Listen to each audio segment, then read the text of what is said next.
Bonsoir à tous, il est 22 heures. Bienvenue dans cette nouvelle édition. Voici les titres.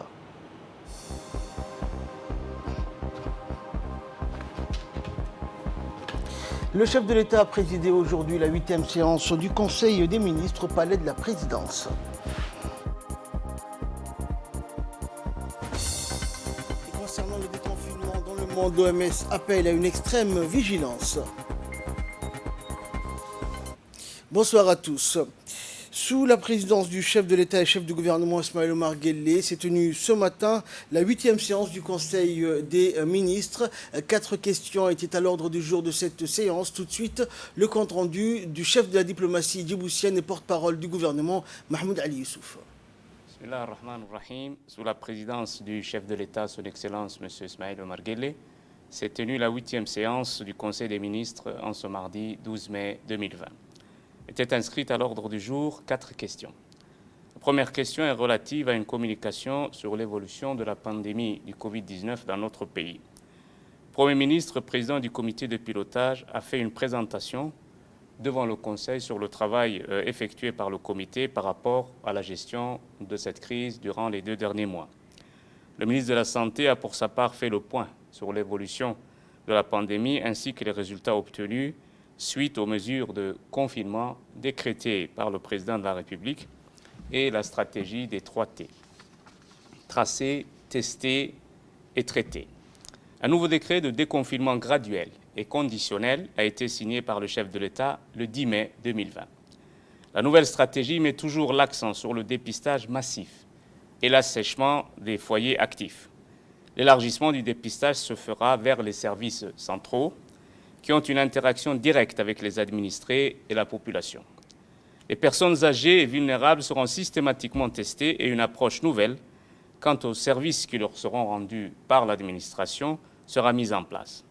Le décret du 10 mai dessine les contours d'un plan marqué par une prudence maîtrisée et surtout le souci d'ouvrir les activités économiques et permettre à la plupart des secteurs d'activité commerciale de redémarrer progressivement. Le respect des mesures de distanciation sociale, de port de masques et de lavage des mains sont essentiels afin de contenir la pandémie. On ne le répétera jamais assez. Au jour d'aujourd'hui, le ministère de la Santé a testé 16 093 personnes.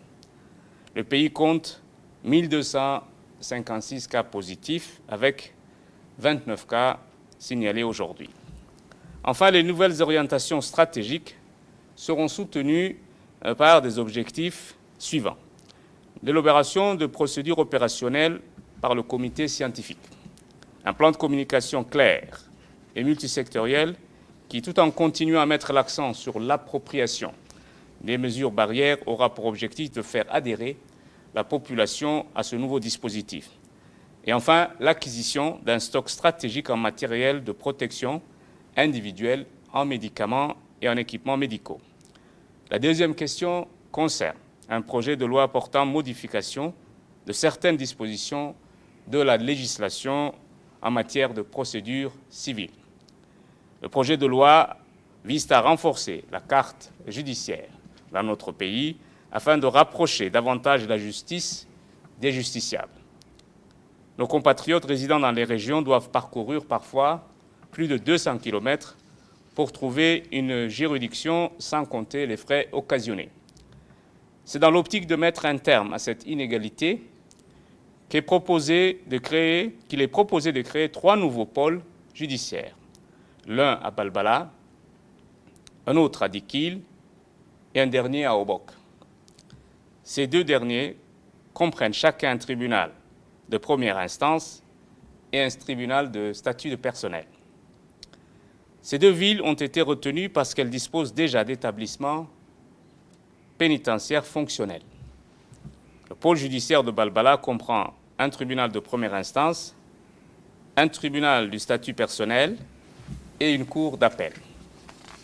Les compétences territoriales de ces nouvelles juridictions, ainsi que celles existantes, sont définies par les articles 3, 4 et 7 du présent projet.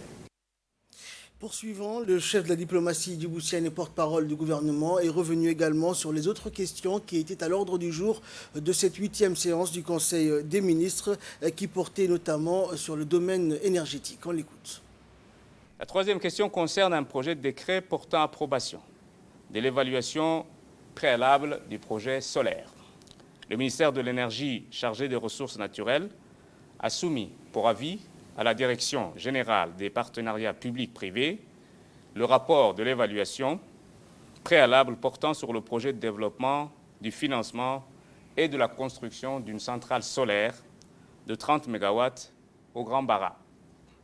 Ce projet a été soumis par la société Engie sous forme d'offre spontanée et porte donc sur la conception, la construction et l'exploitation, ainsi que le développement d'une centrale photovoltaïque d'une capacité de 30 MW.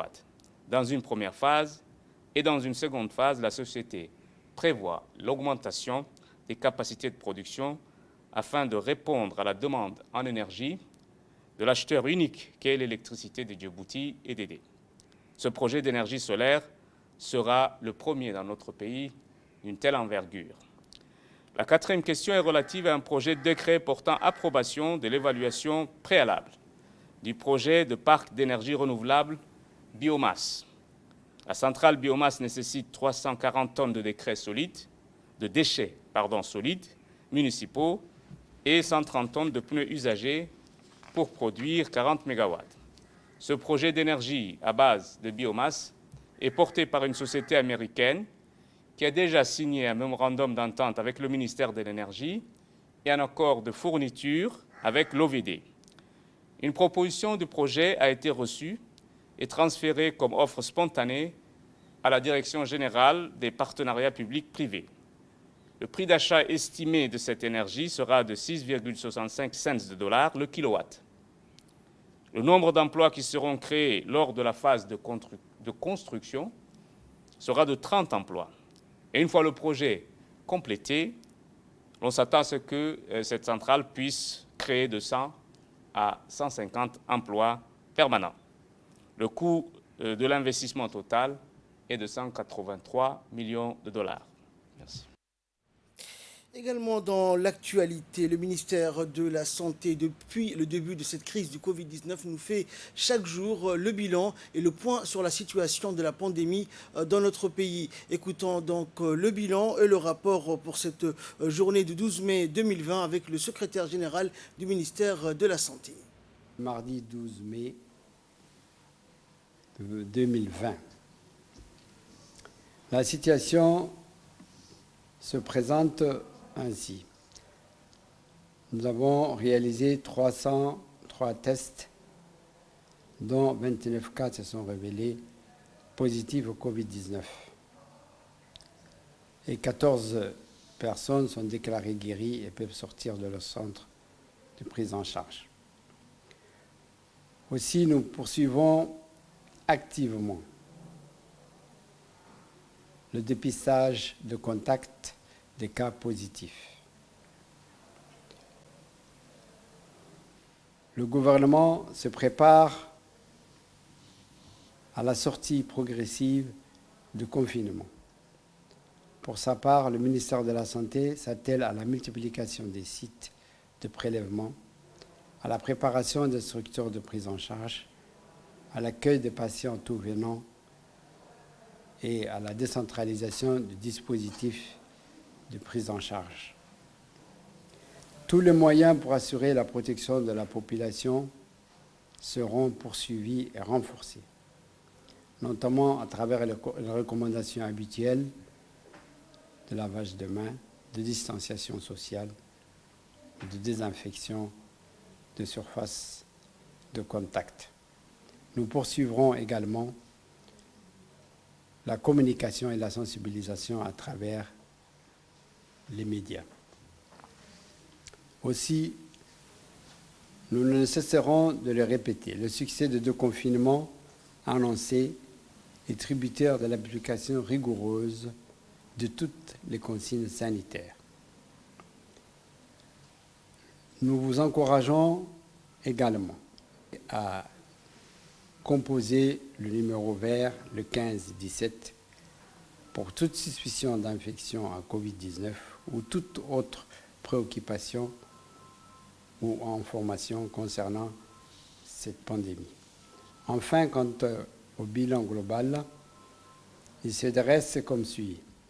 16 093 tests ont été réalisés, 1256 cas se sont révélés positifs, 886 cas sont confirmés guéris, et enfin, nous déplorons 3 décès. Toujours en nouvelles du pays, dans le cadre de ces activités, la commission parlementaire d'accompagnement et de suivi de la lutte contre le Covid-19 a convié aujourd'hui une délégation de haut niveau émanant de la Chambre de commerce de Djibouti, invitation ayant pour objet d'échanger sur les mesures publiques, parapubliques et privées de consolider la conjoncture économique et le climat d'affaires en cette période de pandémie internationale qui affecte aussi notre pays. Lors de ce dialogue inédit dans l'institution parlementaire, il a été question de palettes de redressement économique, de mécanismes d'appoint permettant au paysage commercial de surmonter les effets négatifs subséquents à l'urgence sanitaire et enfin des moyens de veille au respect de l'ordre public et de salubrité et de santé à l'image des gestes barrières dans les entreprises et sociétés commerciales. Également dans la journée d'aujourd'hui, le secrétaire général du ministère de l'Agriculture, Ibrahim Elmi, l'ambassadeur du Japon, Koji Yonetani, et la représentante résidente du PAM à Djibouti, Mitunta Shimuka, ont participé au lancement du projet d'assistance alimentaire et de réhabilitation des activités agro-pastorales au hub logistique du PAM à PK20 pour répondre aux besoins dans le contexte à l'épidémie Covid-19. Ce projet est financé par le gouvernement japonais à hauteur de 800 000 $ américains, soit environ 142 millions de nos francs, et mis en œuvre par le Programme alimentaire mondial. Le projet vise à fournir une aide alimentaire aux populations affectées par l'épidémie Covid-19 ainsi que par les criquets pèlerins. Et pour soutenir la récupération de ces producteurs, grâce au transfert de vivres et aux activités pour gagner le moyen de subsistance, les populations affectées pourront retrouver leur consommation alimentaire adéquate. Concrètement, depuis 6 mois, 1400 ménages travaillant dans 470 jardins, c'est-à-dire 7000 bénéficiaires touchés par la crise de Covid-19 et le cricket, recevront une assistance alimentaire dans le cadre du programme Vivre pour la création des affaires.